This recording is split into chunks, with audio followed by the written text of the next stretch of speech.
What do you think about spring games ending in a tie? I don't really care because there's really no winner, no loser in a spring game, regardless of how you look at it. It was tough to kind of have real takeaways from that game. I think you kind of had to dive in and specifically go look at some individuals that, okay, who's going to show up on this roster that can help Auburn improve at a certain spot from a year ago? Who are guys that are going to contribute? As far as the scheme offensively, I think you saw how it'll even things out to potentially be able to run the ball a little bit better. A lot of that based on quarterback run. We saw a lot of that because of the weather, and there weren't many throws. And that's what we needed to see, what we wanted to see. And I don't think just for the quarterback's perspective, my biggest question mark right now for Auburn's wide receiver. I don't think they have that guy. I don't think they have a true X receiver, an eraser, a guy who can – because if you're going to have a quarterback that's not elite, and let's just be real, Auburn's not, you got to have some guys that help them. And that could be a running back that has 30, 35 carries, but it could be a receiver or two that make life a little bit easier. Hey, throw me that back shoulder, man. I'll go get it. And I think there's a guy like Ronaldo Fairweather, the FIU transfer at tight end. It could be a flex guy that can really help. Javaris Johnson may be in the slot, but do they have that guy that's going to get 80, 90 targets this year that can be that sort of receiver? I don't think so. They'll try to attack it in the portal. You know, you go get a big, tall receiver from Cincinnati and Nick Mardner, who's kind of an in-between tweener guy. But I don't think he has the speed to break away or the elusiveness to be open on a regular basis. So I think they're solid at running back. You saw a little bit of that. I think Sean Jackson will help them at running back. Nobody's really talking about him, but he's physically a different type back. They have upgraded the talent immensely along the offensive line. Dylan Wade is that dude at left tackle. He's an NFL left tackle.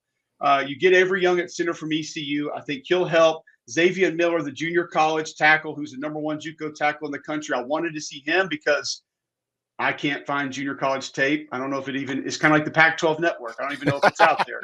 But got to see Xavier at right tackle a little bit. Didn't love what I saw, honestly. Bit of a backbender.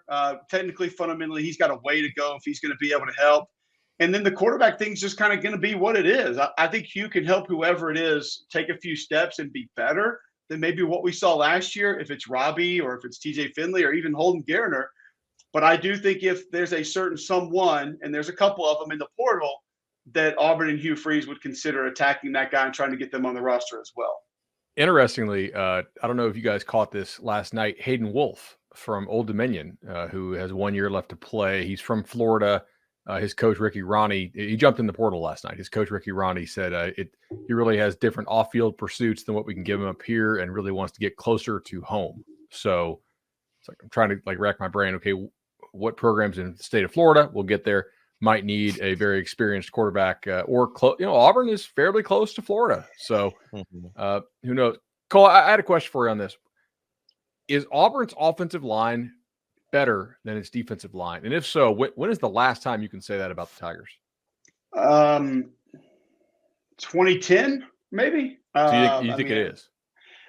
I would say it's a little bit of an unknown still, Bud, but that was actually one of the areas that I think I came away from with some confidence on this Auburn team heading into this season because Naseel Kite, the transfer from Maryland, I think he's going to help. And that's what I talk about from an individual perspective.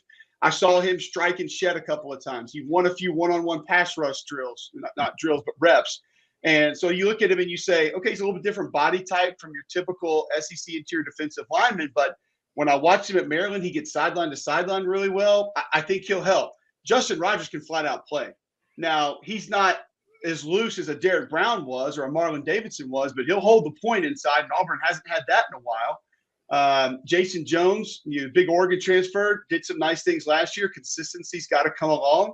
And then I think, too, there are a couple of other guys that, talking to Jimmy Brumbaugh, who was a D-line coach last year, he was really excited about their progression. You get a big D tackle from Purdue, and I think that can help a little bit.